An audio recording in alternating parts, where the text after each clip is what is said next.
अर्थात भारतीय संविधान में संघात्मक शासन है या एकात्मक शासन है, या दोनों है, संघात्मक और एकात्मक। अलग अलग विद्वानों ने कहा है कि कुछ लोग कहते हैं भारतीय संविधान में संघात्मक है, तो दुर्गादास बसु ये कहते हैं भारतीय संविधान ना तो संघात्मक है ना एकात्मक, ये आधा संघात्मक और आधा एकात्मक है। ऐसा क्यों कहा जाता है?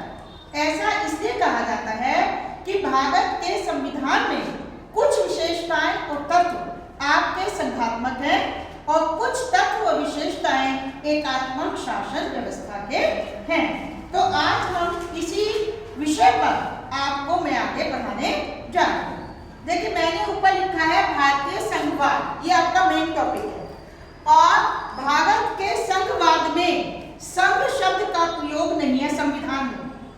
अमेरिका के अंतर्गत फेडरेशन या संघ शब्द का प्रयोग किया गया है, लेकिन हमारे संविधान में संघ, यूनियन माने संघ, संघ शब्द का प्रयोग किया गया है। यूनियन माने जो जोड़ता है, यूनाइट करता है, और फेडरेशन होता है जब मैंने एक समझौता किया, आपने भी समझौता किया, जो समझौते के द्वारा बनता है वो संघ होता है।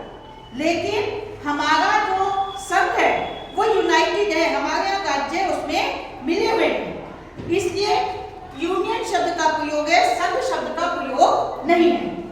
अनुच्छेद 1 भारतीय संविधान का जो है वो ये कहता है भारत राज्यों का संघ है, ये आ गया संघ। और लेकिन यहाँ पर इंग्लिश में अगर हम लैंग्वेज देखें तो India is a state of union, union शब्द है ना।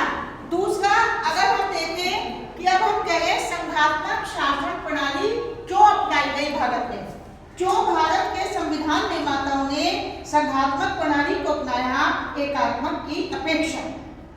उसका 2 कारण थे।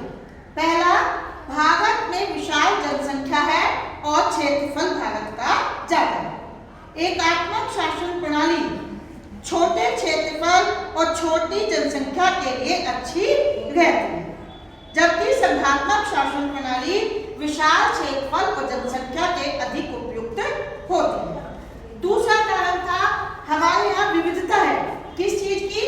भाषा, धर्म, जाति और आपका यह संस्कृति की। हम यह संविधान निर्माता चाहते थे कि विविधता भी बनी रहे और एकता की भी स्थापना हो, भारत एक राष्ट्र बने, विविध राष्ट्र नहीं, विविध राज्य नहीं, भारत एक राष्ट्र बने। इसलिए यूनिटी इन डाइवर्सिटी, हमने क्या सिद्धांत अपनाया? विविधता में एकता, इंग्लिश में हम उसे बोलते हैं यूनिटी इन डाइवर्सिटी। इन 2 बातों के कारण भारत के संविधान निर्माताओं ने संघात्मक शासन प्रणाली को भारतीय संविधान में स्वीकार किया है। अब हम देखते हैं कि भारतीय संविधान में कौन कौन से संघात्मक तत्व हैं और कौन से एकात्मक तत्व हैं। भारतीय संविधान के संघात्मक जो तत्व हैं वो सबसे ज्यादा, पहला जो है वो है शक्तियों का विभाजन। शक्तियों का विभाजन किया गया है, ये संघात्मक शासन प्रणाली की पहली विशेषता होती है। जब मैंने आपको संघात्मक शासन प्रणाली और एकात्मक शासन प्रणाली के सिद्धांत पॉलिटिकल थ्योरी पेपर में पढ़ा था, तब मैंने बताया था कि संघात्मक शासन के अंतर्गत केंद्र और राज्यों के बीच शक्तियां बांटी जाती हैं। वो 3 शक्तियां हैं हमारे यहाँ। शक्तियों का विभाजन पहली बार संविधान में किया गया, ना तो केंद्र सरकार और ना राज्य सरकार उसमें कोई परिवर्तन अपनी इच्छा से, अपनी मनमानी से नहीं कर सकती। अगर परिवर्तन होगा तो दोनों की सहमति से होगा। 3 सूची दी गई है इसके लिए। पहली आपकी संघीय सूची, यूनियन लिस्ट, इसमें 97 सब्जेक्ट है, विषय हैं। इन पर आपकी केंद्र सरकार अर्थात संसद कानून बनाएगी। क्या कहा? संघीय सूची जिसमें 97 विषय हैं और केंद्र सरकार कानून बनाएगी इन विषयों पर। राज्य सूची आपकी दूसरी है जिसमें आपके 66 विषय हैं और राज्यों के विधानमंडल, राज्यों की व्यवस्थापिकाएं इन पर कानून बनाती हैं राज्य सूची के विषयों पर।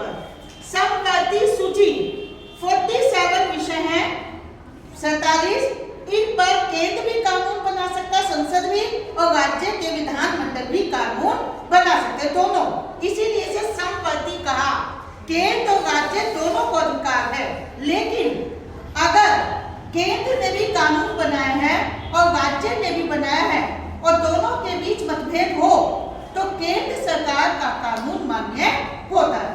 अगर समवर्ती सूची के विषय पर केंद्र और राज्य द्वारा बनाए गए कानूनों में विवाद की स्थिति होती है तो केंद्र सरकार का कानून मान्य होता है। ये आपका मैंने बताया, ये हो गया। नेक्स्ट है अवशिष्ट विषय। इन 3 सूचियों में जो विषय नहीं आए, इनमें उसके बाद जो विषय बच गए उन पर कानून बनाने की शक्ति केंद्र सरकार अर्थात संसद को होगी, क्योंकि संसद हमारी कानून निर्माती संस्था है केंद्रीय स्तर पर। दूसरी विशेषता है आपका दोहरा शासन। दोहरा शासन, दोहरा शासन का मतलब क्या होता है आपका कि इसमें आप 2 तरह की सरकार है, एक है आपकी केंद्र सरकार, दूसरी विशेषता है दोहरा शासन अर्थात केंद्र और राज्य की सरकारें। 2 तरह की सरकार हो गई, एक केंद्र की और दूसरी राज्यों की सरकार। ठीक है, ये आपका दोहरा शासन दूसरी विशेषता होगी। लिखित संविधान। लिखित संविधान, भारत का संविधान लिखित है, भारत का संविधान लिखित है और लिखित संविधान के अंतर्गत केंद्र और राज्य की शक्ति बता दी गई है कि ये केंद्र की शक्ति है और ये राज्य की शक्ति है। चौथा है आपका कठोर संविधान।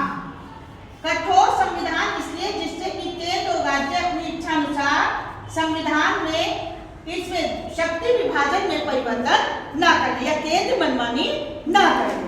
फिर है आपका स्वतंत्र और निष्पक्ष न्यायपालिका। स्वतंत्र एवं निष्पक्ष न्यायपालिका। निष्पक्ष न्यायपालिका ये क्या है कि अगर केंद्र और राज्यों के बीच किसी बात को लेकर विवाद हो जाता है कि ये विषय किसके अंतर्गत आता है या सम्मति सूची का पार्ट है, तो उस समय क्या होगा, सर्वोच्च न्यायालय निर्णय करेगा कि केंद्र की बात सही है या राज्य की बात सही है, या केंद्र के क्षेत्र में आता है या राज्य के क्षेत्र में आता है, या 2 राज्यों के बीच अगर विवाद हो जाता है तो इसका निर्णय सर्वोच्च न्यायालय करता है। उच्च सदन, राज्यों का सदन। उच्च सदन यानी राज्यसभा। देखिए यहाँ पर संसद के 2 सदन हैं, एक है आपका लोकसभा और दूसरा है राज्यसभा। लोकसभा जनता का प्रतिनिधि सदन है, जनता का प्रतिनिधित्व करती है पूरे भारत की। और राज्यसभा क्या है, ये राज्यों का प्रतिनिधित्व करती है, राज्यों का प्रतिनिधित्व करती है।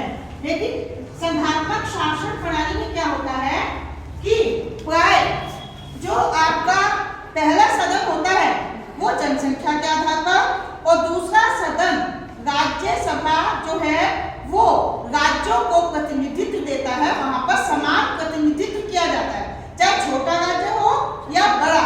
लेकिन हमारे यहाँ ये व्यवस्था नहीं है, हमारे यहाँ पर भी राज्यों को जनसंख्या के आधार पर ही प्रतिनिधित्व दिया गया है।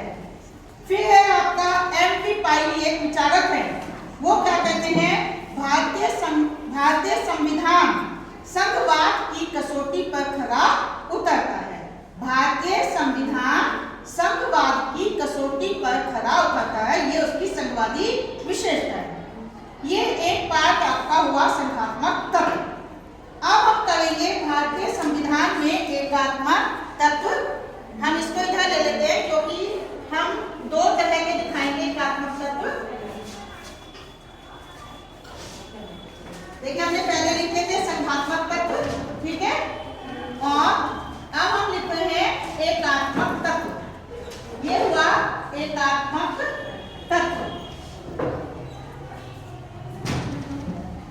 एकात्मक तत्व 2 तरह के हैं, एक जो संविधान के अंतर्गत है, संविधान में वर्णित या उसे बोलते हैं संविधान के अंतरंग, संविधान में इनका वर्णन है।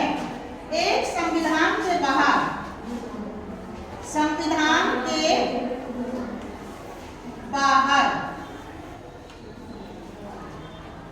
ठीक है, संविधान के अंतर्गत और संविधान के बाहर जो एकात्मक तत्व हैं वो कौन कौन से हैं, अब हम ये बताने जा रहे हैं।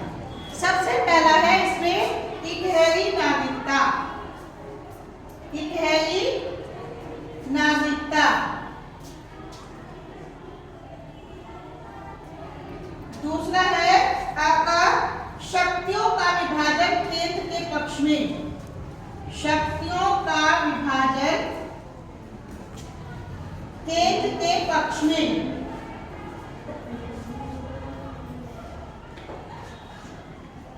इसमें है देखिए वही आएगा संघीय सूची 97 विषय, राज्य सूची 66 विषय, संगति सूची 47 विषय, ठीक है, और अवशिष्ट विषय। अभी इसको फिर दोबारा यहाँ पे समझना है। थर्ड है आपका इसमें कि अखिल भारत एक इकाई नागरिकता हो गया, एक ही संविधान, राज्यों के अलग संविधान नहीं है। भारत का केवल एक ही संविधान है, भारतीय संविधान। राज्यों को अलग संविधान बनाने की छूट होती है संघात्मक शासन प्रणाली में, लेकिन हमारे यहाँ नहीं है। फिर है अखिल भारतीय सेवाएं। अखिल भारतीय सेवाएं, जो आईएएस की सेवाएं हैं, आईएएस आईपीएस की, वो पूरे भारत की एक है। जिस व्यक्ति की नियुक्ति होती है उसे ऑल इंडिया लेवल पर कहीं पर भी उसको भेजा जा सकता है।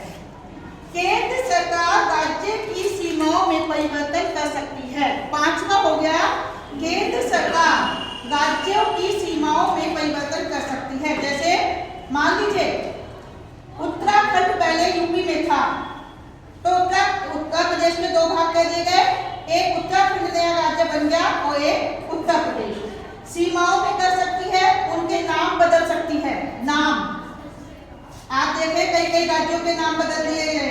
पहले वो बोलते थे बम्बई, फिर मुंबई, महाराष्ट्र से नाम जो है बदल सकती है।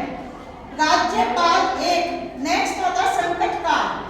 राष्ट्रपति को संविधान संकटकालीन शक्तियां देता है संकट काल का मुकाबला करने के लिए, और संकट काल का सामना करने के लिए राष्ट्र को एकात्मक स्वरूप दे दिया जाता है। राज्यपाल जो कि राज्य के मुखिया हैं, उनकी नियुक्ति राष्ट्रपति करता है, जो कि एकात्मक तत्व बन जाता है। राज्य आर्थिक दृष्टि से केंद्र पर निर्भर है। ज्यादातर जो टैक्सेस हैं, अनुदान है, वो सब है, और अनुदान राशि केंद्र राज्यों को प्रदान करता है। तो राज्य आर्थिक रूप से उनके आय के साधन नहीं है, जिसके कारण से केंद्र उन्हें आर्थिक सहायता देता है, और आर्थिक सहायता देते समय केंद्र सरकार ये देखती है कि किस राज्य को कितना कैसे दिया जाए। द्वितीय सदन में राज्यों को समान प्रतिनिधित्व नहीं है। मैंने अभी कहा कि द्वितीय सदन जो है उसमें जैसे कि राज्यसभा, मान लीजिए अमेरिका का संविधान है, तो वहां का द्वितीय सदन है सीनेट। वहां पर छोटा राज्य हो या बड़ा, सबको 2 प्रतिनिधि भेजने का अधिकार है।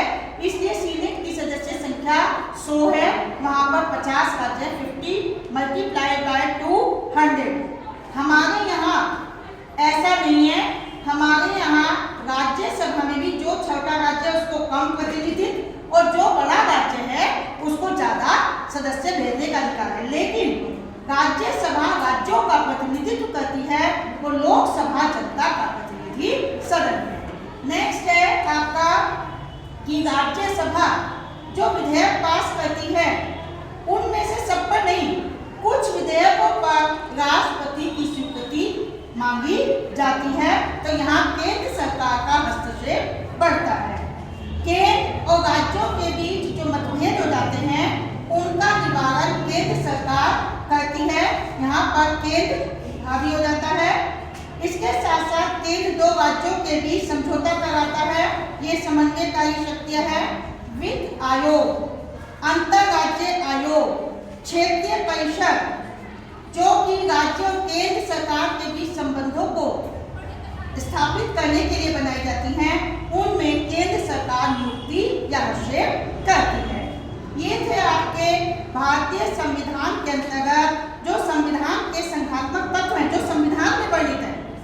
बातें संविधान में वर्णित है। अब है बहिरंग, बाहर, जो व्यवहार में आते हैं। संविधान नहीं कह रहा, लेकिन व्यवहार में जब किसी चीज का संचालन करते हैं तो किस तरीके से संघात्मक की बजाय एकात्मक तत्व, 70 साल का हमारा संविधान का विकास हो गया है, तो उसमें किस तरीके की स्थिति देखने में आती है कि कौन से तत्व संघात्मक के बजाय इसे एकात्मक की ओर ले जाते हैं।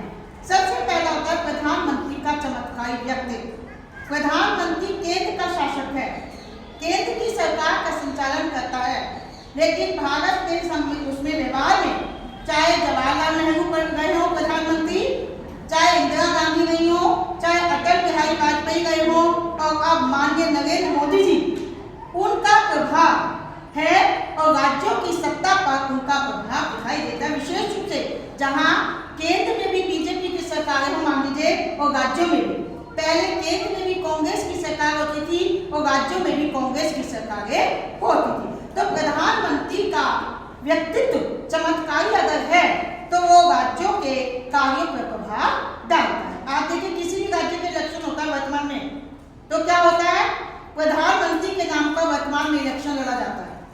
आप देखिए पहले ऐसे होता था, इंदिरा गांधी और नेहरू के नाम से लड़ा जाता था, है ना। तो ये क्या है, ये व्यवहारिक स्थिति है, संविधान नहीं कह रहा है। दूसरा, पहले था योजना आयोग।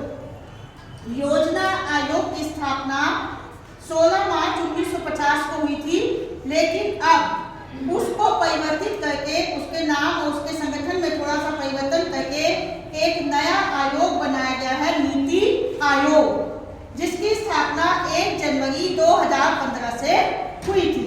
अब नीति आयोग भारत के लिए कार्य कर रहा है। जो पहले प्लानिंग कमीशन करता था, भारत का विकास कैसे होगा, प्लानिंग पंचवर्षीय योजनाएं बनती थी, अब उसके स्थान पर एक नया आयोग, नीति आयोग 2015 से बन गया है। राष्ट्रीय विकास परिषदें जो कि आर्थिक नीतियों का निर्धारण करती है राज्य और केंद्र दोनों की। फिर मुख्यमंत्री अगर भ्रष्ट आचरण करते हैं, करप्शन करते हैं, उसमें फंसे हैं, तो उनकी जांच केंद्र सरकार करा सकती है। सीबीआई उसमें जांच करती है। सीबीआई का मतलब होता है सेंट्रल ब्यूरो ऑफ इन्वेस्टिगेशन, केंद्रीय जांच ब्यूरो।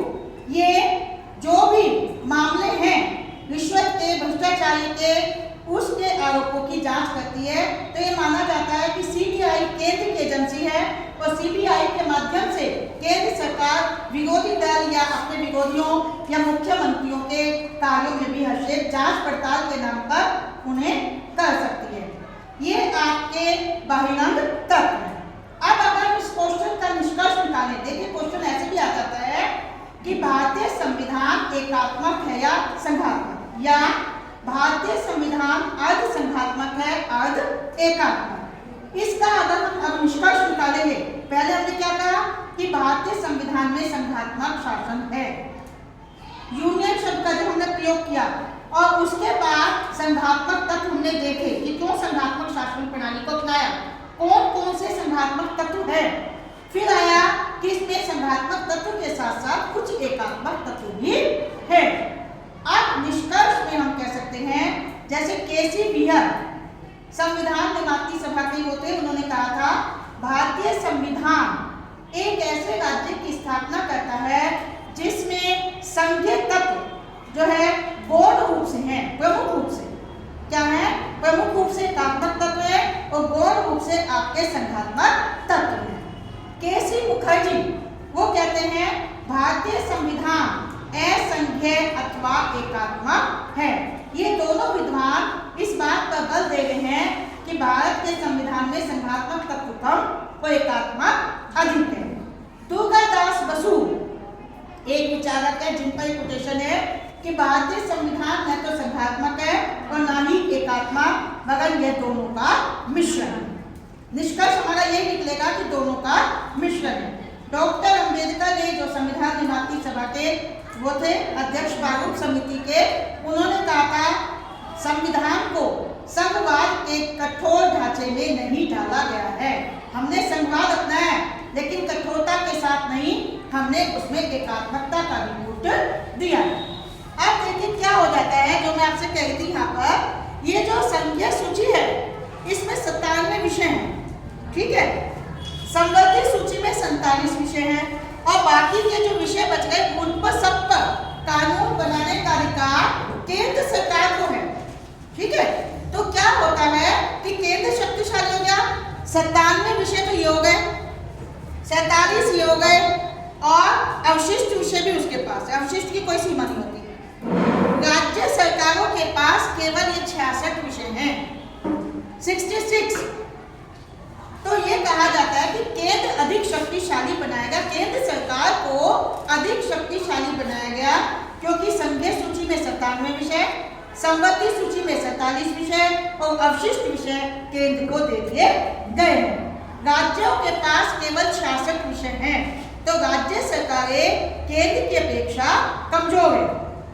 दूसरा, संवर्धित सूची में भी यदि ये कहा कि केंद्र भी बना सकता है, जैसे शिक्षा, कई विषय है, कृषि, तो उसमें अगर केंद्र ने भी कानून बनाया, राज्यों ने भी बनाया और उनके बीच विरोधाभास है तो फिर किसको प्रधानता दी गई? केंद्र को। यहाँ पर भी राज्यों की स्थिति कमजोर हो गई।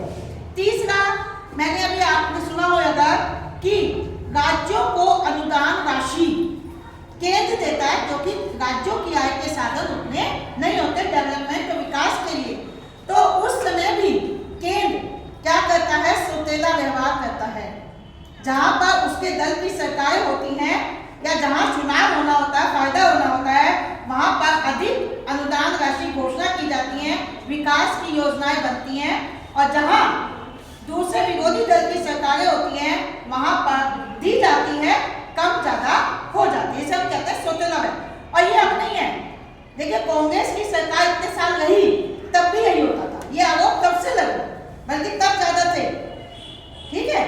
अब हमने एक और पॉइंट कहा कि राज्य सभा, ये राज्यों के विधानमंडल जो कानून बनाते हैं वैसे तो उसमें राज्यपाल की स्वीकृति से वो कानून बन जाता है, लेकिन कुछ विषय अगर मतभेद की स्थिति हो जाती है तो वो राज्य विधानमंडलों द्वारा पारित विधेयक पर राष्ट्रपति की स्वीकृति चाहिए। अगर राष्ट्रपति की स्वीकृति आ गई तो फिर वो केंद्र सरकार का हस्तक्षेप हो गया, ठीक है। और आपको मैंने बताया सीबीआई है, जांच है, या वित्त आयोग है, योजना आयोग है, क्योंकि सब ये केंद्र सरकार के अधीन होते हैं। राज्यपाल की नियुक्ति जो राज्य का मुखिया है वो केंद्र सरकार करती है। अब केंद्र सरकार की इच्छा है कि वो किसको राज्यपाल बनाकर भेजे।